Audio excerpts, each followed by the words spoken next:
Okay, now let's go ahead and focus on this box in the lower middle.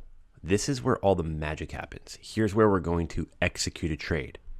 Now, to make a trade, we have three different types of options. We have a limit order we can place, a market order, or a stop limit order. And we can do all three for both buying and selling. We'll cover them all so you have a better idea how each one works. To begin, let's start with market order. This is your fastest and easiest way to guarantee yourself your trade gets filled. What this does is it buys or sells at the best market price available. So you can't manipulate the price. The price will be the best price available when you click that submit button.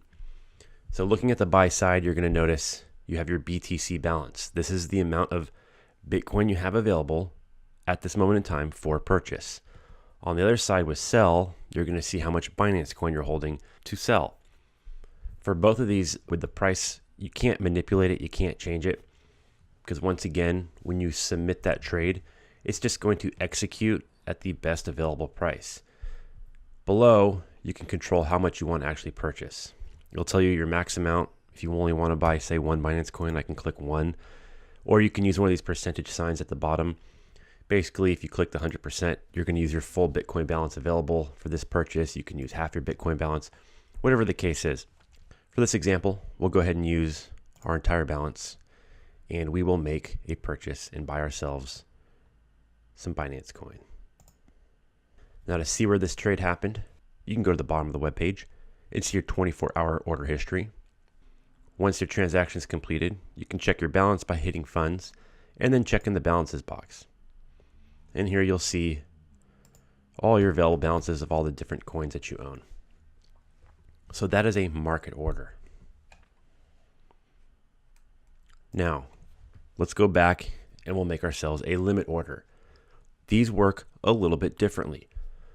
A limit order gives you a little more control in the price you're willing to pay or sell at. So when we look at the order book to the left, these are all orders that have been placed by somebody around the world, basically stating, here's how much I'm willing to pay you for this Binance coin. And they set that price in stone. And when somebody in the market agrees to pay that price, then that order gets filled. So potentially, that means your order can go unfilled. If you set your price too low on a price you're willing to pay for, say, Binance coin, and nobody in the market is willing to sell it at that price, your order is going to stay there open and never go filled. And same goes with selling. So let's go ahead and set a limit order here. In this case, the best limit price is around 907. We're willing to sell our Binance coin, but we want to get a little bit more for it. So what we're going to do is we're going to tick it up a little bit here. And now, we want to get even more for it. So we knock it up a few Satoshis. So $9.11 is what we're willing to sell it for. And you know what? I'm willing to sell the entire Binance coin. So I'm going to click this 100% button. That means I have 1.76 Binance coin I'm willing to sell at that price I chose.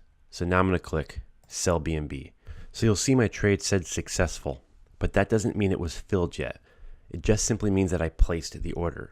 To see this order and track it, if you scroll down a little bit, you'll see the open order book. This will show you all the details of the trade I just executed, but you'll notice where it says filled percentage, it still says 0%. And the reason is nobody has come around yet that's willing to pay the price that I set. So this means I can literally sign offline, get up from the computer, go about my day, and at some point throughout the day, someone might come by and fill that order and pay the price I'm selling at. But that also means it might go unfilled. And if I have it there for too long and I decide, you know what, I want to cancel this order, I can simply just click the cancel button and it'll cancel that order for me. And I can reset the order and make any adjustments that I want to make.